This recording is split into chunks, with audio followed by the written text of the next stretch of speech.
Yo. Yo. Welcome to the Underdawgs Podcast, the most known, unknown, with real eyes, real lives, real lives. I am your host, Sly Jack Cowden, and this is my guy, T. Lee. And we in the building live on your ass. You feel me? Live from Atlanta, man. We here, man. Just killed the show last night, by the Killed way. it. Killed it. Shout out to the Blaze It Up Radio. Live performance going on, Signature Series Network, Blaze Hunter, Mr. Cooper, Yeah. Garvey, K Will, we was in the building last night, and DJ Chill. Oh, yeah. Man, that shit was just monumental, bro. It was an honor to go on there and bless the stage, man.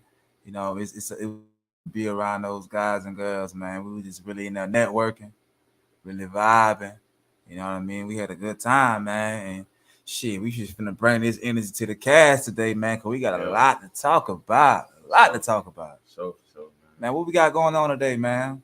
Definitely, like I say, man, this is episode 6 by any means necessary. You know, we got our guest coming in, Stephanie, aka Dr. Longleggs, physical therapist, Rattler alumni.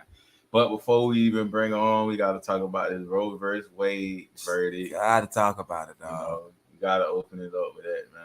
And let my guy Sly going self-explanatory. I mean, I see a lot of women going on here, man, on social media for the past few days, all their emotions rambling about what happened, and I get it. It's a touchy subject, you know what I mean? And I don't run from touchy subjects, man. I get down to the solutions, and my whole thing is like a lot of people will read headlines and just run with things without even reading like the whole thing behind it and really looking into like what's really going on. And I mean, all what happened was, I mean, they just turned over the federal state to the state. Goddamn, basically, women still got pro-choice. All is what's going on is a few states are basically saying that, hey, we ain't fucking with no abortions down here, and each state got their own rules and laws and regulations. You know what I mean? And it's about a good 10 states that's not with the shits. You know what I mean? They still allow women to abort fetuses. And you got about 13 that's uncertain about it. So and then like 15 states are goddamn or not, for abortions. So I mean, like I was saying, man, I was telling a lot of women on here, man, there's solutions around this, bro. When you have sex, be responsible. Wrap that shit up. Be responsible. Or to avoid this whole situation, just don't have sex. Don't be having sex that you don't want to have a kid with if you ain't ready to have no babies. I know it's, you know what I mean, my body, my choice, and I'm for all that. You know what I mean? I'm with you. You know what I mean? But at the end of the day, women should be held accountable for their decisions when they come to abortion. And if you feel as you want to abort your fetus, take the initiative. If you live in a state that's not with all that, just go to the next state. You just got to put extra steps in to abort your fetus. But, hey, how you feel about it, dog? I mean, man, it's self-explanatory. Me too, man. It's like, you can't put everything on the man. Like it gotta be, a decision for self first. But in situations where if a woman get raped or whatever, stuff like that, like I can see, like where, hey, drive to the next state to get that situation handled. It's not a federal thing where it's in all states, So I mean, you got alternatives and solutions and those type of issues. But what we're talking about is, the individual holding themselves accountable, in a sense to, hey, you had this baby or, and stuff like that. Like, I mean, like I said, it's a choice to go get the baby aborted. It's a choice to keep it. It's a choice to who you lay down with and have protective sex with. Everything is a choice. You know what I mean? At the end of the day. So, I mean, it's no running from your truth. You know what I mean? You gotta accept that the matters as a man. We go through things and we keep it pushing and find ways to move around. Talk about it, bro. But I mean, as we have learned in this society to roll with the punches.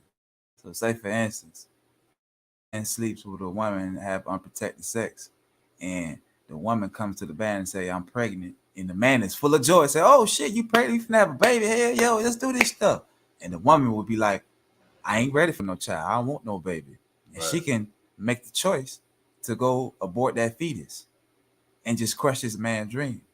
Where the shoes on the other foot, they get pregnant, and then the man will be like, woo, woo, woo. And then the woman's so ecstatic about being pregnant, she say F the dude, and she just go along and have the baby still. And then she walks around and rambling, saying how her baby daddy a deadbeat, this, that, and the third, and he told you right before he even had this baby, he don't want no kids. Right. You know what I mean? So my whole stance behind that is just holding women accountable for the decisions they making and really hear what the man want to do. Not just you. I get it, it's your body, your choice. But at the end of the day, as a woman, why would you want to have a child from a man that don't even want to participate? And he telling you in the beginning before you had a child that he don't want to participate. So it's a lot of ways to avoid that situation. You know what I mean? That's all I'm saying. Yeah, it's a lot of precautionary steps that you can do. You know what I mean? Like before you even get to that point where you lay down, you have intercourse with somebody, you can shut that down before it even happens. You can choose and decide to be like, I don't want to sleep with you. Yeah. If you ain't using protect, nah, I'm not gonna do that with you. You know what I mean? Besides getting pregnant, it's a bunch of diseases and stuff out there too going on.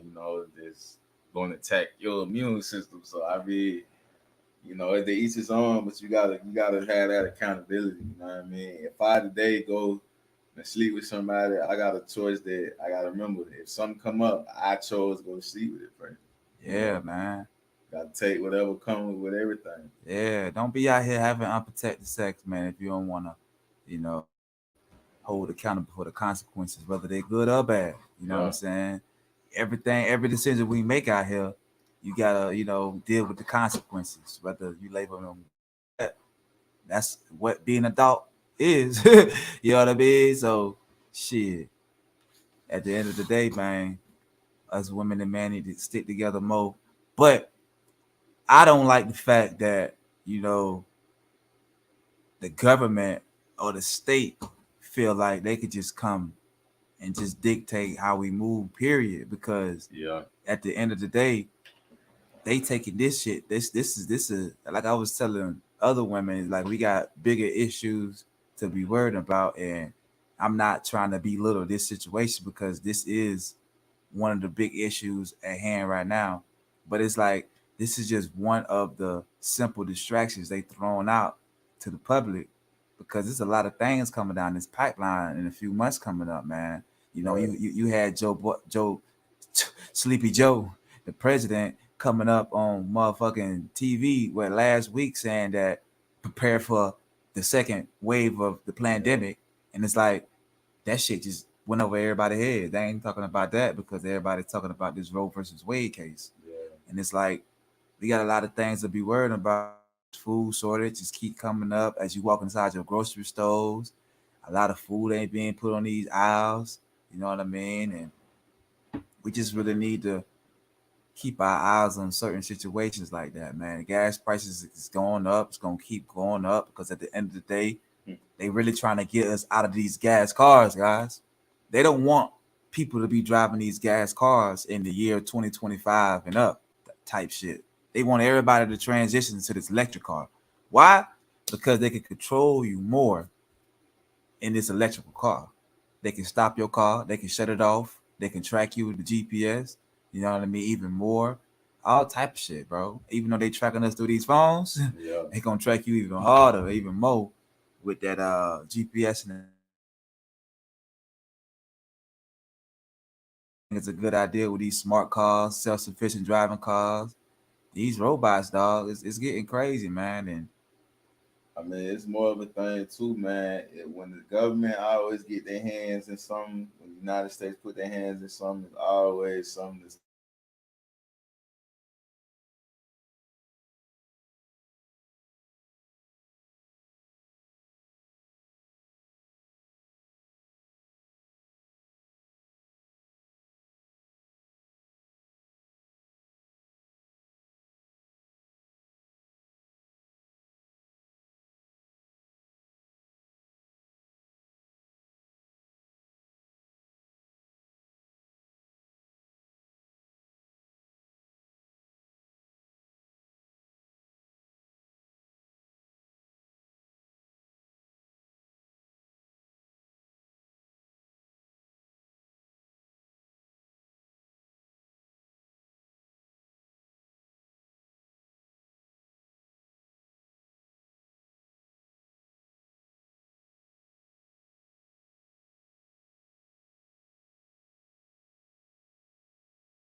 God damn it. Trying to kick us off, man. Now we be talking too much motherfucking real shit for these folks. But anyway, man, bro, back with you what you were saying though, bro. Yeah. Yo, once the government get their hands involved with something, man, it's complete turmoil from the, you know. Complete turmoil, bro. We shouldn't like put no trust in the system, bro, because it's all bad for us, though. We was reading the articles with what's his name? Elon Musk finna roll out his new robots this year. Yeah. September. September, bro. And it's so crazy because a woman from Google got fired from her job because she said a robot has actually started to like act like a human, have feelings and affection like humans and shit. You know, like the movie I, Robot. Yeah. Yeah, like on some I, Robot shit. I'm just like, bruh, this is crazy, bruh. That's crazy. Yeah, man. I mean, you just really gotta watch them put their updates out there, man. You can't really get too distracted in like a lot of everything else going on. Yeah, I know, you had entertainment like Omarion and them verses that was going on, but just balance yourself, you know what I mean? Sometimes it might be overwhelming, you know what I'm saying? Just focus on one thing, but you always gotta keep yourself strategic and be able to pivot, you know what I'm saying? Because the more you're not paying attention, you don't want to wait last minute. You know how it be when people last minute, they be like, well, I didn't know about this, or I didn't hear about this, or Yeah. and it's you trying to, when you up under pressure last minute, like with food shortage, for instance, nobody keeping their tabs on that, and then you just walk in the grocery store and see all the fruits and vegetables empty, and now you just in a state of panic, just gotta always keep yourself up on game. Got to, bro. These folks trying to reassure the fuckery, you know what I mean? And that's why Joe them coming on TV talking about this second pandemic coming up, because they trying to put back that fear in people's hearts and shit, you know what I mean? They got to push that juice, that hot sauce 19, you know what I mean? I feel like yeah, man, I feel like a lot of that stuff, man, be controlled though, and they put a lot of science on it and stuff, so they have a person, come in front of you to make you feel comfortable and tell you all these lies, man. But yeah, I mean, titles mean nothing, you know what I'm saying? It's the information behind it. Yeah, man. Yeah. Like we always say on this cast, man, we don't want you to believe a fuck thing we say. We dare you to go research this shit, man. That's all. Just go research all this stuff, man. You know what I mean? We like to drop number facts on this motherfucker and statistics and numbers, and god damn it.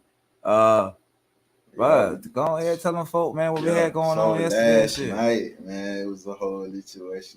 Lituation. Boys got back on stage and pulled a reunion off, man, for the network, Signature Series Network.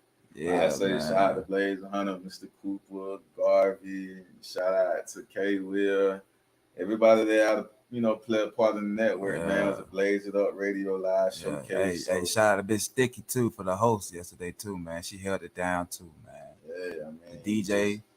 DJ Cherio. You know what I mean? We just got on stage and did our thing. Performed like 5 records off the Underdog EP. We hit them with the Underdogs, everything we stand for, what we live by. And, I feel like everybody should really move off them principles, to be successful.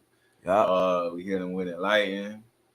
We doubled back with the Cash Out record, and man, we had to break that down, you know what I'm saying? Because like I say, man, we love our women, and we want them to respect themselves and let them, not forget that there's men out here that still, we pay attention to that stuff.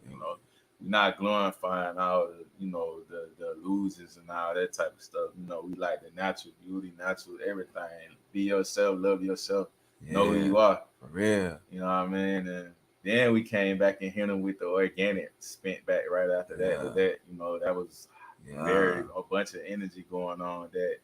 Then we, ended it off with Mr. Postman, my boy went John Witherspoon on stage. Bang, bang, bang. Hey, for everybody don't know, man, if you ain't watched the organic video, go to YouTube, type in organic by the Underdogs. Yeah, for that sure, shit up, man. Filmed by Villy. Film by Philly. Yo, shout out to Cast 2 Films. Speaking of Cast 2 Films, man, I'm representing. I got my guy Soul Hood shirts right now for the Soul Hood Saga. That's now on Amazon Prime right now. Yup. Shout out to Los 2K6. Yeah, I say, man, we had a dope interview last night. Dope vibes, dope artists in the building. You know what I mean? Florida definitely showed up in the building. Shout out to Palm Beach.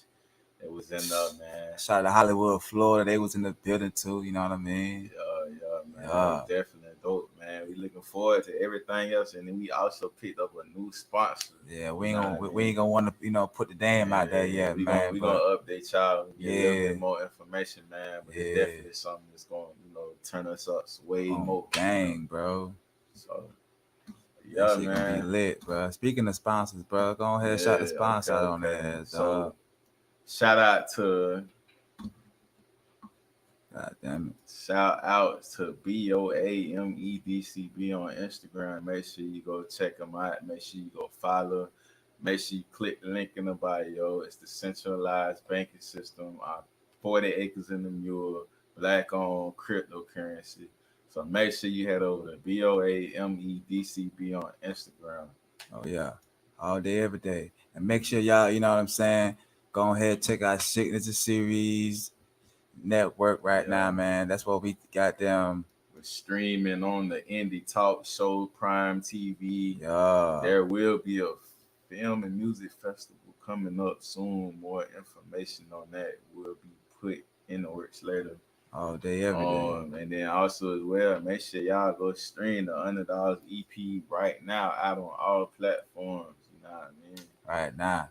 For real, we got some reloaded work coming too soon, and boy, yeah, we're not stopping with it, man. The wheels gotta keep going on the best. You know what I mean? Everything, dog. But we've reached our moment where our very special part of the podcast. We always bring our guests in, as you know it. This is episode 6 by Any Means Necessary, featuring Stephanie, aka Dr. Longleggs. Oh yeah. Physical therapist, Rattler FAMU alumni. You know what alumni. I mean? Say it again, man, for the people I ain't here. Yeah. We got some feminine energy coming on right now. Yeah, bro. She go ahead, pipe us up with that feminine energy, man. Y'all go ahead. Hey, can y'all hear me? You loud and clear, Stephanie. All right. There you go. I'm doing all right. So I've never done an interview before, a podcast, so I'm just gonna treat this like a conversation. So just definitely. Yeah. So we dive in, just gonna talk, and whatever comes up, gonna get into it. Oh yeah. Nah, most definitely. I mean, as we all, we love to bring people in that, we already kind of built personal relationship around. So it's really us catching up, Right. years later and stuff too. So it's gonna be exciting to see. I like to hear what everybody else got going on, what motion, you having and stuff. So right, definitely gonna get it in. how we've evolved throughout these years and changed. Right. It's definitely it's a pleasure. But, as I said, we appreciate you taking time out your schedule to come kick it with the Underdogs. Like I said, it's an honor, everything. Having feminine energy on our show, to like bridge the gap against the toxic, narrative that's pushed, against men and women, and especially with our people, showing that we can have healthy conversations. So, Right. as we like to start, from the roots to the finished product, but before we jump into that, in 30 seconds, what would you like to share with the people, like for the viewers and listeners watching about Stephanie as a person, outside of like your profession? Just who I am and what's important to me. I guess I would consider myself to be a multifaceted person. I'm a lifelong learner. I want to constantly strive to be the best version of myself, whether that be mentally, physically, spiritually. I'm at a point now where like peace is really important to me. I'm surrounded by really great company. And I'm just basically at a point where I'm just trying to be the best version of myself. I don't know how to say it better than that, but it's a journey, and I'm ever growing. So I'm just taking it day by day, and I have some exciting things that I'm planning coming into this year. So it's been interesting to see those things unfold and kind of just the process to get to that. But Yeah, life is interesting. I'm gonna be 30 this year, so it's just also that closing a decade. Just Yeah, reflecting that I've gone through this far, the person that I am now. You know, you kind of look back and you are the same person that, but you're not. Like at the baseline, you know, you have the same characteristics, but you grow and you build on that. So you know, Right, right, definitely. right. yeah. Definitely. It's all about building and evolving. You know what I mean? Like Pokemon. You know what I mean? I just started out. But but then also like not letting life like harden you too much. So not losing like that love and things of that nature. So, you know, being able to still have some kind of like childlike joy for some things and like be enthusiastic. So just gotta, Right. it's about balance essentially. So Right. that's finding my balance. All right. So like from Orlando, Florida, for the people that's watching, like what was it like, for you growing up in the city? For those who might want to know more about like Orlando. So I actually moved to Orlando when I was 12. I moved here in middle school. Um, Mm-hmm. and I lived here from the age of seventh grade to senior year, and then went to Tallahassee, and then I moved back for the past 2 years. So I've really only lived in Orlando for about 7 years. But Okay. I got to say about Orlando. But I'm originally from California, so I was born in Lake Tahoe. Okay. Yeah, so I was born in Lake Tahoe, and grew up between Lake Tahoe and the Bay Area. Um, my mom decided to move us to Orlando for some personal reasons.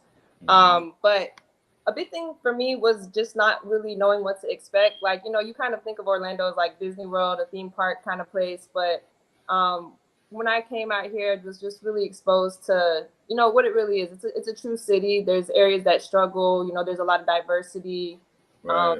a lot to offer. I, you know, we moved to Texas Ave, so that's pretty much my hood here. That's where I grew up as a teenager. So a lot of that Hey. was me.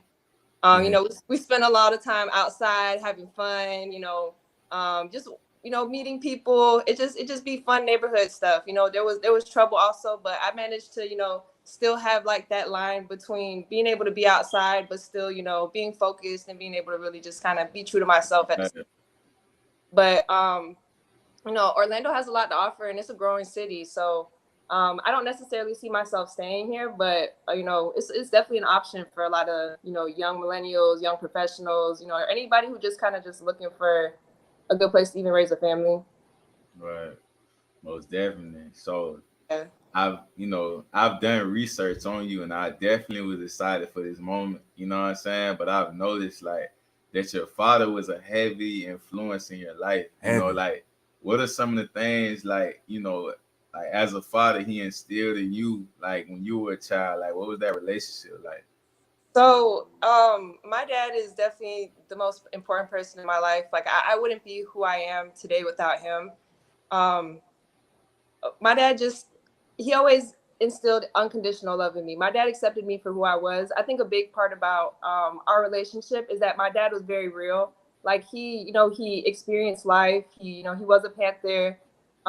He had a lot of knowledge. So my dad understood the way things were. So I was able to really be open to him about situations that I experienced or things that I was navigating in life. And he was able to really help guide me and give me advice that made sense Yeah. without while still being appropriate as a parent, but without being in a place where, you know, like, nah, you can't do that. That's not what's, you know, that he was Right. realistic. That really helped guide me because it made me smart because, you know, these situations are going to happen. You might experience this instead of, Mhm. oh no, that will never happen to you, but you know, Right. this is how you would navigate it. Also, my dad really influenced my spiritual views. You know, the idea or the concept of a higher power, not necessarily Mhm. following religion or like man-made concepts, but just more Mhm. so you know, recognizing that there is an organization to the universe, that we are united through energies, but that this it may be something that's beyond, you know, our understanding or our grasp as humans. So, you know, writing a Bible or variations of a Bible may not be, you know, maybe something that's man-made, but my Right. he's a huge influence on me. He actually passed away a little over a year ago, and that's been really tough for me. Yeah. Um, so try not to get emotional about that. Right. Yeah, I mean, Nah, why even, speaking about your pops, I even noticed that he was a Black Panther affiliate, or like, was he Yeah. like a part of the organization? Can you So please like touch up on that and things you heard and things, you know what I mean? He like any taught you? stories he shared with Yeah. you about it, like my dad grew up in San Francisco during like the height of like 60s, 70s counterculture. So the right, Bay is really a hub for all kinds of revolution, civil rights, like women's rights, sexual revolution. So that was kind of the epicenter. And as he was probably my dad became a Panther when he was 19. He didn't graduate from college, but he was in college at the time. And he was politically active. He had already been part of like aiding with like Chinese immigrants and Mexican immigrants in the area. And he was just my dad just believed in social causes for everybody, and especially uplifting the Black community. So being a Panther was important for him. That was a way that he could really leave a social mark and really make a presence. And the Panthers were about action. It wasn't passive. yeah, We're implementing action Right. programs. We are actually changing the community. We're monitoring our community. We're not taking this as the answer. We're going to create our own pathways and our own change. So that was big for him. Like we're actually out here, implementing. So, the Panthers are part of why we have free school programs, free food school programs, WIC programs, certain welfare programs, certain affordable housing programs. Um, but my dad was also part of like the Panther paper. So that's part of like, I don't want to say propaganda because that sounds like a weird word, but sort of like spreading the message and educating and to recruit and just being part of helping to organize different chapters of the Panthers throughout the country. Um, so that was definitely a big part of him as a person. He's just a very like a socially conscious person, and just he's somebody who will take what he needs. Like he's somebody who stands up for himself, who speaks his truth, and who was part of an organization that did the same thing. Bad, bad. I mean, since we've been speaking about the Black Party, you know what I mean, which was like, a powerful movement for our people. What do you honestly feel about the injustice and your perception about where our people stand today in this society? So I mean,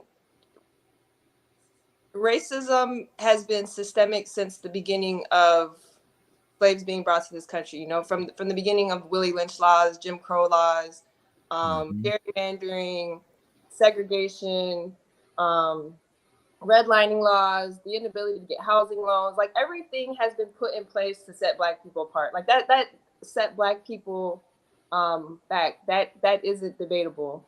Um, right, and there's still obviously a very long way to go because these systems don't just go away; they exist. right, Everything from our school systems to our prison systems, um, to our healthcare systems. Discrimination exists greatly in our healthcare systems. There's even like some of our. I mean, it's fully rampant. So in all, Black people are beautifully amazing and resilient and triumphant because wow, everything, but still the biggest influences in culture and everything in this country. So no, this is. I mean, and also all of these segments, all of these like systemic institutions have also created a group of people who don't.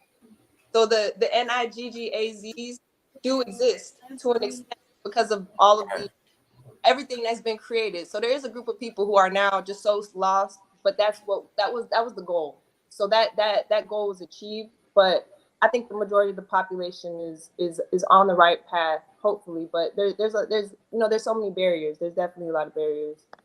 Right, right, right. So, I mean, I would like to ask, like, what I'm saying, would you feel a lot of this is like, what I'm saying, our self-destruction, like holding ourselves accountable? It, it Or I you were mean, saying that it's just, since, systemic racism, like you I were saying? would say it's like 15% holding yourself accountable and 85% systemic racism and systemic Right.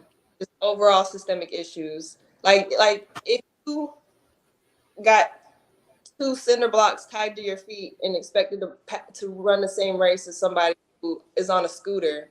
Like it isn't the same starting point. Right, So, right, right. um, I but get that. you might have somebody who has the cinder blocks on their feet and is okay with that. So they just decided to be complacent with that and say, okay, this is just where I'm at. I don't care to move on. So people have been broken down. There's a group of people who've been broken down to the point where they are self-limiting because they just got to the point where it's just been so generational. They don't know anything better. But that again was the goal. So, I mean, everything from like the Yeah, crack epidemic, you see how differently the crack epidemic is treated from now the opioid epidemic. So now it's an epidemic. Back then yeah, it was criminals. So and we know the government's involvement in crack and everything. That's a whole nother story. But it's yeah, Mm-hmm. everything is treated differently. So now people are treated as victims and given medical care, whereas before you had somebody's grandmother's door being rammed down because she might have had a drug user in her home. She ain't even a drug dealer. It's just we heard somebody do crack in there. Like it's really ridiculous. It's barbaric. And I think that we might have had like a sweet point maybe in like the early 2000s where everybody kind of pretended stuff was okay.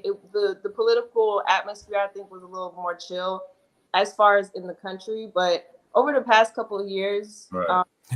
I was like yeah, presidency and everything's become so polarized that we've just kind of really we reawakened everything and realized that it never really was okay. It just kind of we just put like a little blanket over it for a little bit, but Right. right. Try to put a band-aid over motherfucking bullet wound. right. And I mean, Yeah, Real yeah. talk. I dig it. there's So just issues that are going on. I feel like if you're just even slightly conscious, it's almost to be like in a slight state of rage always. Like you're always kind of just a little mad because you just know everything going on. Like you kind of have to just ignore stuff sometimes because it be a lot. right, Nah, right. I feel that right there, man. When you Yeah. become conscious, you know what I mean? Everything gonna piss you off. Everything, bro. But it be levels to it because you start to like realize about, you know what I mean, a lot of fuckery that's been going on in the past and a lot of stuff that's still going on, you know what I mean? So it's all about like, enlightening the people around you. But Right. like you Yeah. said, just don't try to drown yourself into so much. Right. Yeah. I think something that was really beneficial for me too was going to an HBCU. So you know, FAMU is a black college, but it's so diverse. Like the diversity of black people is endless. You have people from all walks of life, all over the world, and FAMU also focuses on Black history. So you're required to take world history from the actual true Black standpoint. Like we're not whitewashing the greatness of Africa or the Egyptians, or we're not limiting Black history to 400 years of slavery. The world is human existence is hundreds of thousands of years old. Like there've been massive kingdoms. Like let's talk about Mansa Musa and the Mesopotamians. Like we're not gonna focus on what Right. this whitewash society wants you to think. So that was really um just just great for me too. Great experience, and just the diversity, the knowledge, the history, like everything that comes from being black, and is beautiful. Big facts. Yeah. So like before we dive into your love for music, as I personally know you to play an instrument, I feel like anybody that indulge learning music, grows to learn it even more, being like you actually grasp the notes, the tempo, and you can hear like music way different than the average listener. It's almost like a sort of deeper appreciation for it. But with that being said, before we go, into that, let's talk music. Like when did you develop, the passion to even want to play instruments? And like outside of uh like the instrument, the clarinet, like which I remember is like any other instrument time you learn to play as well.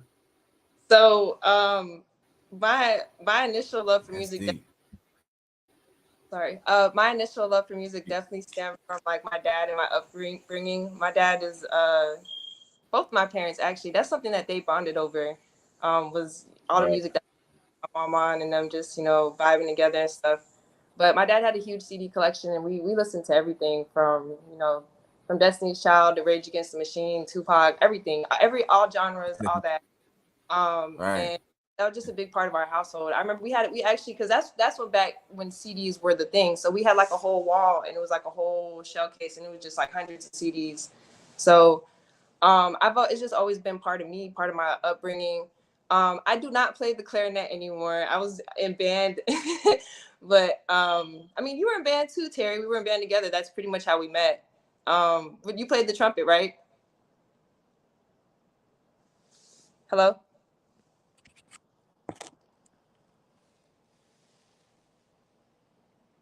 Hello? Can y'all hear me?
Hello?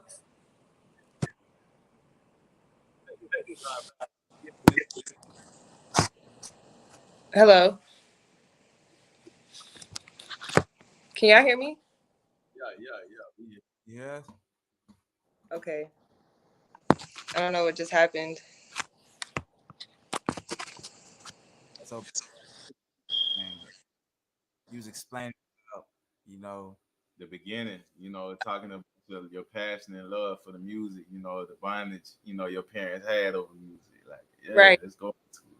So, you were asking about me playing the clarinet. I was saying that we met in band, right? You used to play the trumpet, I think. Yeah, yeah. Mm-hmm. You still play the trumpet? You said I still wet. I'm asking you, do you still play the trumpet? I ain't gonna lie, I fell out so bad. I don't play it anymore.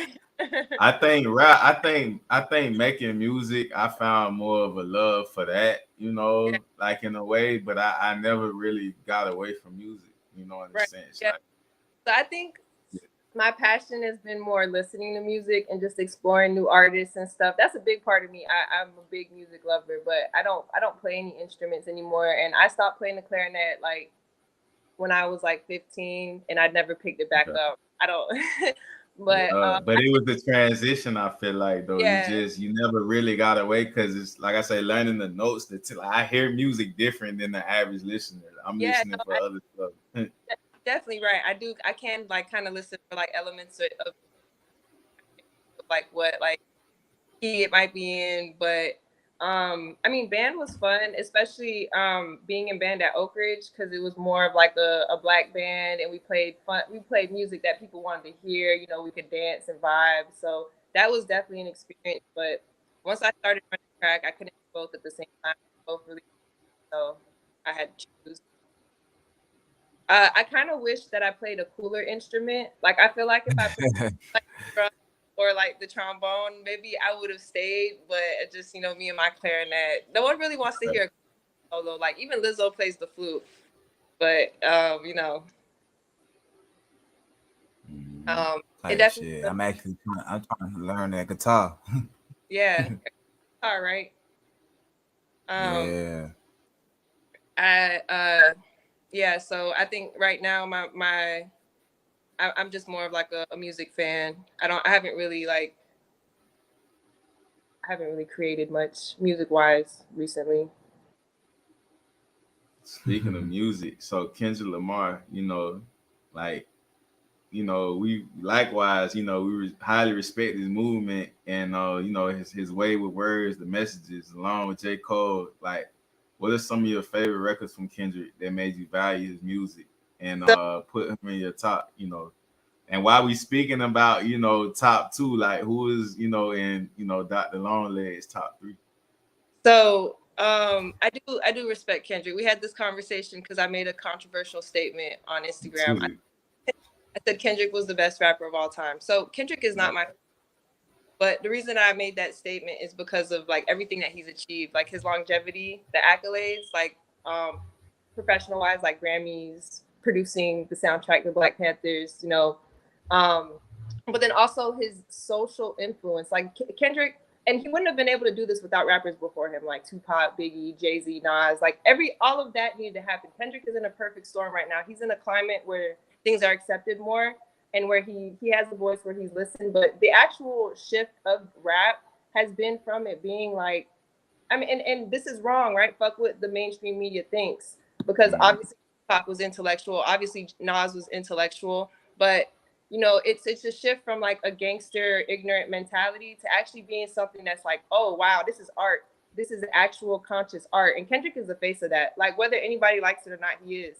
Like he's had that longevity in order to really push that forward. And Kendrick is also overwhelmingly positive. Like you can look at other artists like Kanye, who's actually my favorite rapper. But Kanye is controversial. Kanye hasn't always necessarily been good for the culture either. So someone like Kendrick he's always been able to push the culture forward in a positive way. And like even this most recent album that he dropped, like it was almost not like a rap album. It was like audio art. Like it was like a true message in every single song. Like he's a poet now. He's not even an artist anymore. He's almost transcended what rap is.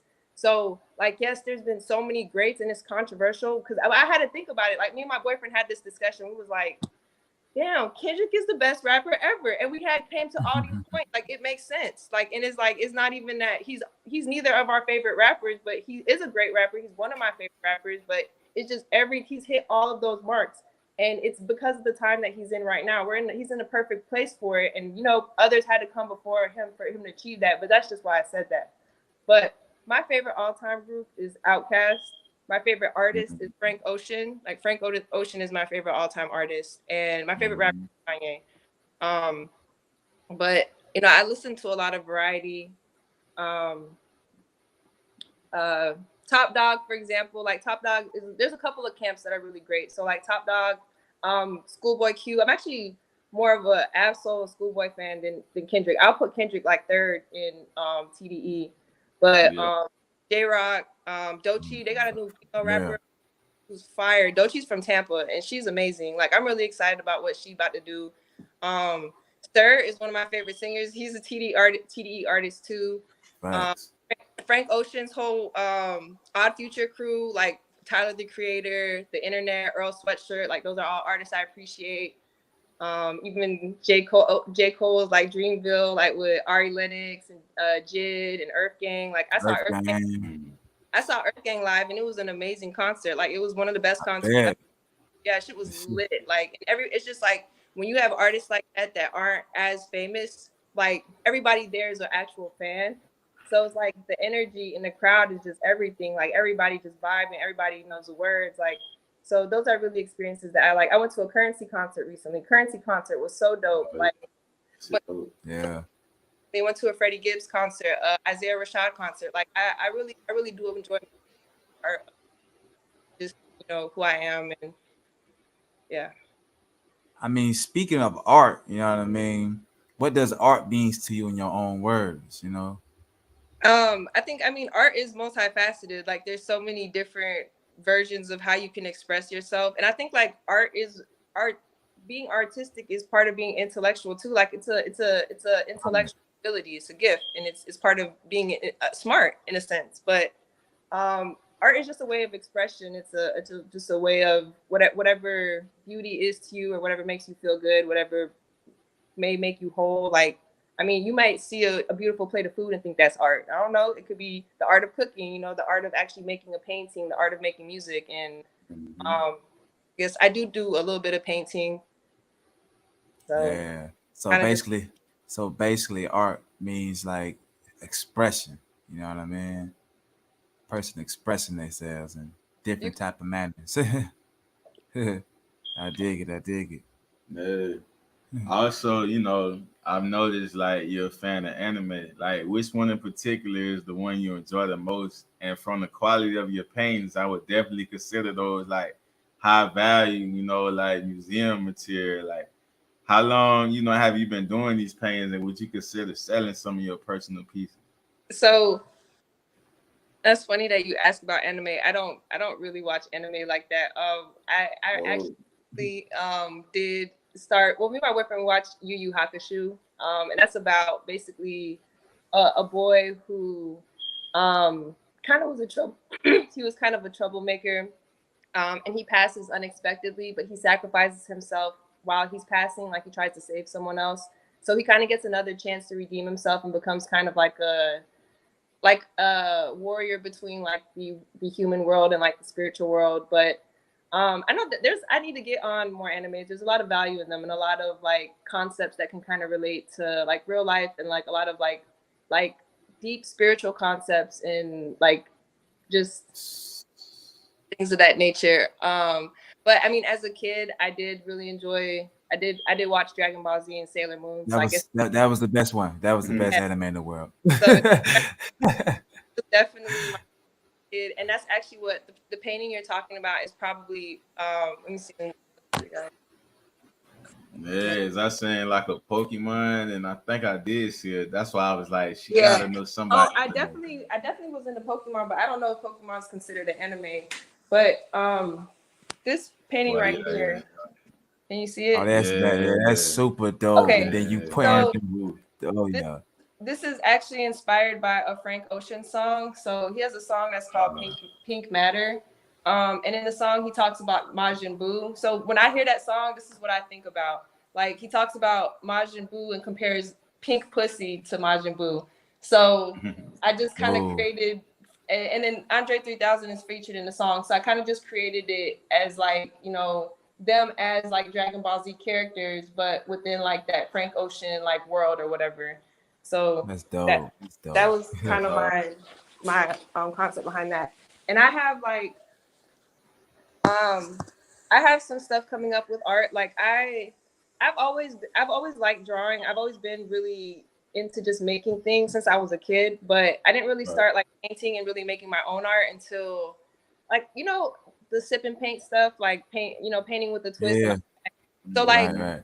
that started to get popular maybe like 2016, and people would do that, and like I would be at I did it a couple times and it was fun, but all the paintings I would take home, they weren't stuff that I made. So I just found myself painting over them. Like I just started redoing them because they weren't really like my paintings and I didn't really care for them like that.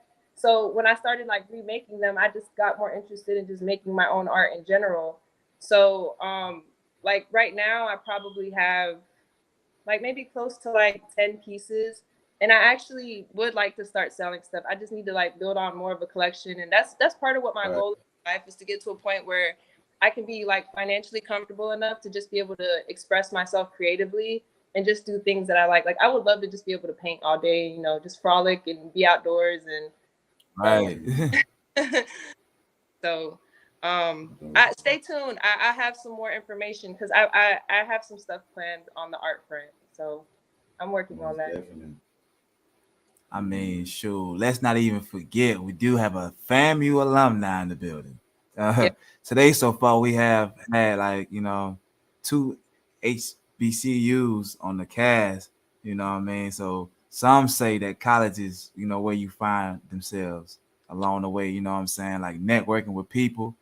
What was that experience like for you overall? Like, So yeah, So I was saying earlier, like going to FAMU was such a pivotal experience. Like FAMU as a Black college, the opportunity to just network with so many different people, so many people who went on to be, wealthy. I didn't mean to say wealthy, successful, great, evolved. Like they're just, you know, the college experience, the right college experience definitely helps to mold you as a person. It helps to to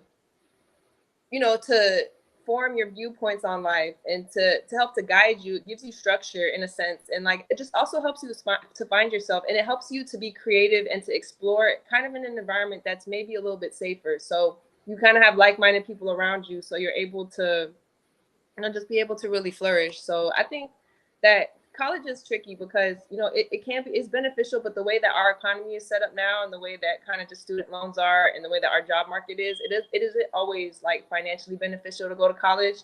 So I think that if you do, you should pick something that makes sense. Like go to college for a career that actually needs you to go to college. Like if you want to be a pharmacist, you definitely need a degree for that. So go to college for that. But if you just want to open up your own hair salon or you just want to have your own business, you know, that might not always be the best route, depending on what kind of debt you take on or whatever. So just say be smart about that. But the overall FAMU experience, I wouldn't trade that for anything. Like that definitely has helped mold me as a person. And I went to FAMU for undergrad and grad school. So I spent like almost 10 years in Tallahassee and, you know, being part of like that FAMU environment. So that was a big part of my young adulthood in my 20s and all that.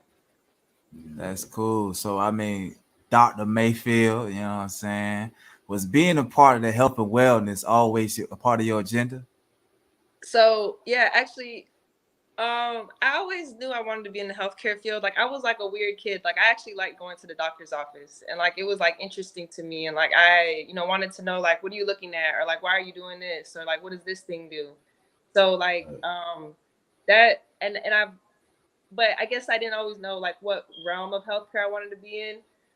As I got older, I started to kind of understand how important like movement, exercise, just overall being a balanced person is, and that's what physical therapy incorporates. So that's kind of what drove me into that direction.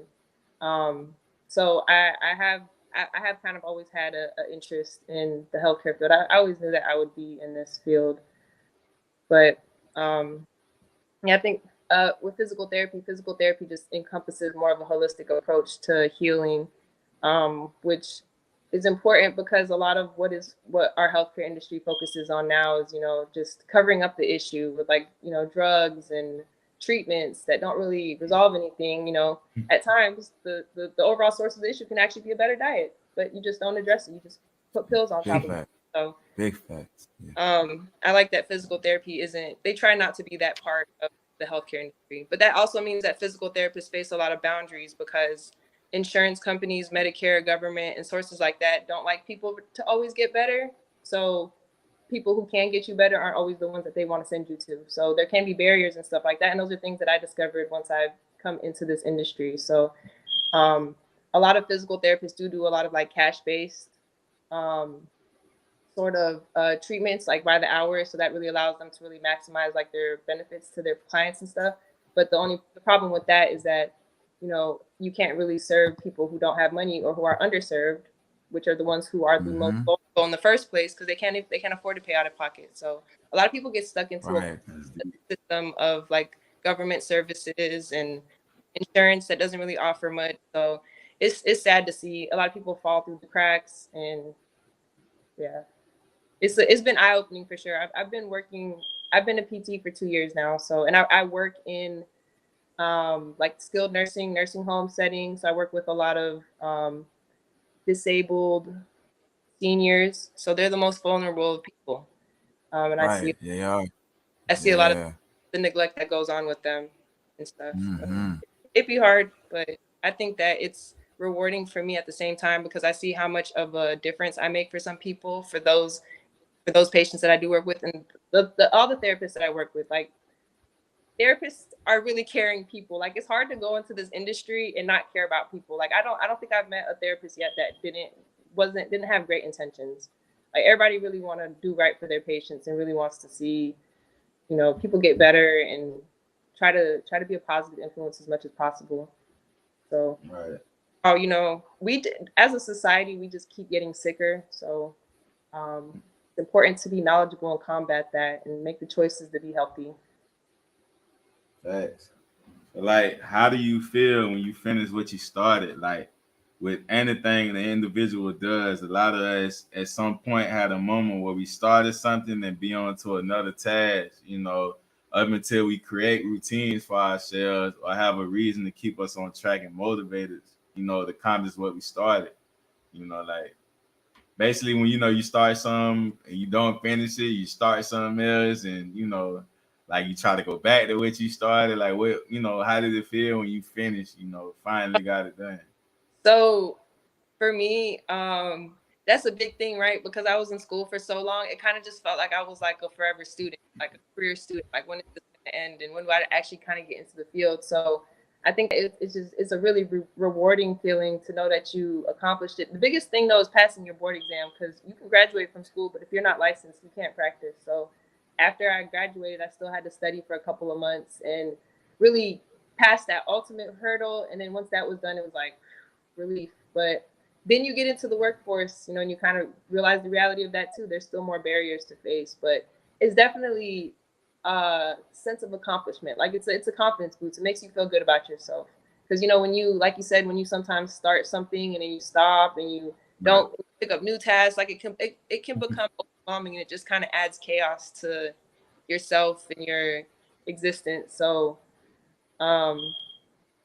yeah, I try not to. I don't have a bunch of projects that I kind of just leave dangling around. I try to just focus on things one at a time and get that done and be consistent with it. Yeah, Right. got to. Yeah. So even like on this journey, becoming a doctor, you know, what was, there was like, things you had to overcome in the process. Like, how did you overcome them? And then, Oh, like, for anybody that's working towards a goal, just trying to finish something, what would be your advice to them? so there's definitely obstacles, definitely barriers, and that's a whole nother story, because I went through a period where I actually had to take time off of school. But I think that just being focused, if you really want something, I think there's a difference between kind of thinking you want something and really wanting it. If you really want something and you put your mind to it, you will achieve it. So I think that anytime you're facing an obstacle, you just have to be determined to get over it. You have to understand that this is your purpose. It's what you see yourself doing, and there isn't another option. This is what I'm going to be. This is what I visualize. This is what I manifest. So that was just a big thing for me, was with obstacles, understanding what my purpose was and knowing that I'm working towards that purpose. And a lot of times I would do affirmations for myself, like going through the process. I am a physical therapist. Like, I already tell myself I am a physical therapist. This is what I do. I am a physical therapist. I'm a great physical therapist. So I Right, reinforce right. our process, and I feel like you can, to an extent, you can help mold your own reality in that way. You can help guide, your own direction. Right. Yeah, yeah. I like my boy say he was in another room last night. The man said he seen us already. We made it already. You know what Right. I mean? Yeah, yeah, yeah. And, Exactly. and like I always say, it's a difference between wanting something and needing something. Yeah. When you feel like you need something, you're more liable to reach that goal than just wanting something. You know what I Right. mean?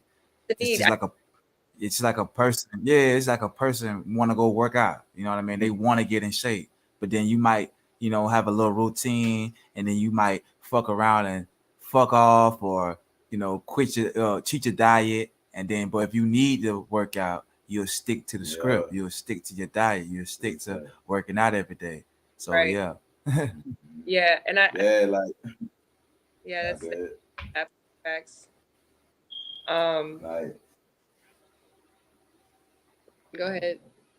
now I gonna say like so, while we speaking on health and wellness, and the importance of things, like from what you learned on your journey in your profession, like is there any advice you would like to give to I just people? said Oh, you did? that. Oh, My my boy bad. Geek, my boy Geek, my So boy like, Geek.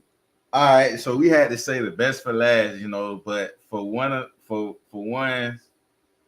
like well-being, like traveling, you know what I mean? Like I would consider that to be a need for people to get out and explore. Like it's so much more to see and experience, that'll like embed in your growth, especially trips overseas. Like, I feel like if you never leave this country, it's gonna be like a one-sided story than the first-hand experience for self. Like, Right. So it's I think that kind of ties into what I was talking about earlier, with like how um I guess how the media kind of wants you to put. So when I went to Colombia, for example, like Colombia has a large Latino population. There's a lot of Black Colombians, but you wouldn't know that unless you go to Colombia, right? Because when you watch like Spanish network television, or you watch the most popular Spanish artists, they're all more lighter skinned or like closer to white Hispanics. Um, so I think that traveling just really opens your eyes to how much other communities flourish and how much of an impact they actually play around the world, and how whitewashed the representation of most countries is globally. But just experiencing different cultures and, you know, food and just the overall experience of it, I think it's absolutely important. And it's also just tying into even just like going to a HBCU, like it opens your eyes to things that you weren't exposed to prior to. Because if you just focus on what America tries to tell you is going on, like you won't really actually know the truth, because our mainstream media is trying to push us in a certain trajectory. So you have to there's so many sides to every story. So you have to be able to understand what people go through on the other side of the world. What's their opinion of us from their point of view? Like, what do they say? Right. So, Yeah. You being able to hear that from them is important. So that's definitely like that's it. That's a goal for me, is to be able to be a world traveler as well. Like I've only been, well, I've been to South America, so just basically the continent of the Americas. I've been to Mexico as well, but aside from that, I've never been to like a non like Spanish speaking country. So I definitely want to, you know, travel more. And you know, Black people are all over the world too. So that's another thing. Like there's so many other communities. Like you might not be a community for you. You're not valued here. So maybe you can explore elsewhere. Yeah, that's a fact. Man, I be noticing when you go overseas, your value to the people that's like encounter you when you go there, they make you feel like, man, you a real deal superstar. You know, real deal Holyfield. Like, you know, that you don't feel like, you know, you're not supposed to be there. They make you feel like you know, man, welcome. Yeah, like they really make you feel like that. And that's really how it was in Colombia. Like we went to Cartagena, but there's like a community nearby. It's called Palenque, and that's one of the first free Black communities in in South America. So that was a hub for freed people there, and they still are very like grounded in tradition and like cultural dance, food. Like that's something that they really practice and they share with everybody. So it's just like to see like that, like the pride is imminent, like in like, you know, you do feel welcome, like, you know, hey, you're my sister, you're my brother, hey, how you doing, my American brothers, and all that. And there's also like a lot of like black networking between Colombia and the US. So like there's like, that's how we kind of like got on our like tours and stuff, and like got like people to help show us around and stuff. Like they have connections where they want to expose more Black Americans to like what Black people do abroad, and like just connecting the cultures and stuff. So there's a lot of like networking opportunities for that too. Like you can hit up, you know, Black communities in Italy or whatever. Like, what's up? Can y'all show me how it's like out here, and like hang out, you know, vibe, all that. So that was a great experience. Nah, that's dope. You know, definitely before we, you know, like let you go and everything, like I say, it was an honor to have this conversation, you know, to bring the feminine energy. Like, you know, it's always a proud moment to see the growth, the evolution, you know what I'm saying? And everybody out here doing good things and, you know, raising the frequencies, you know, putting a lot of positive motion and, you know, keeping that energy, you know, good, you know, because like you say, it's so much going on, you know, it's like, it's difficult. It's so easy for, you know, somebody to get distracted, you know, but like I say, it's good to hear, like, you know, you stand grounded, you know, you pushing your, you know, getting everything you want to get done and sticking to the plan, sticking to the script, you know. For real, just keep doing what you're doing, Stephen. We see you out here, man. Just giving your flowers, doctor. Yeah. I know, right? I'm gonna let it be known it's the first time you have a doctor on our episode. Oh, so gang. You gotta put that out there. Yeah. Well, thank you guys for having me. I'm feel honored. I appreciate everything y'all doing well. Love seeing y'all and continue to evolve and, you know, push your art forward. It's big things coming out for sure. Yeah, most definitely. But before we get you, most definitely, that's the plan.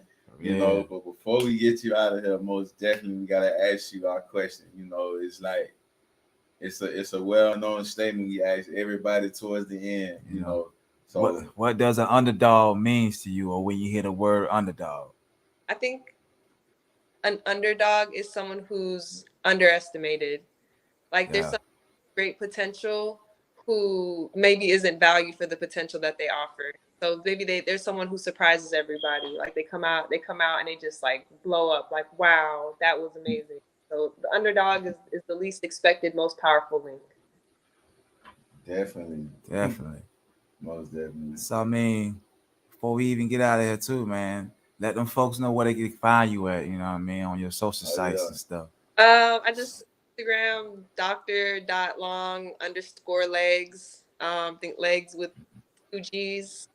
So follow me if you So yeah, let them, so them folks stay tuned for the art coming. You know what I mean? Definitely. That'll be big. Start at the end of the year and hopefully selling prints and even like original pieces too. So I'm excited for that. It's gonna be big. It's gonna be real big. Keep pushing that art. I definitely look forward to seeing when you drop it. Cause I'm like, I need to get a piece because that's some definitely dope work. For real. You know what I mean? Yeah, thank y'all. No doubt. No doubt. Like I say, give me your flowers, guys. We appreciate you taking time out your busy schedule to come kick it with the Underdawgs. This was season 2, episode 6 by Any Means Necessary. Any Means. We got my host Sly Light, aka Jack Cowden. It's your host TV, and we had the pleasure of having Dr. Longleggs in here, aka Stephanie, Dr. Mayfield, FAMU alumni. It was a pleasure having you. All right, peace, guys. It was a pleasure. Take care. You too. Peace. O'Shea.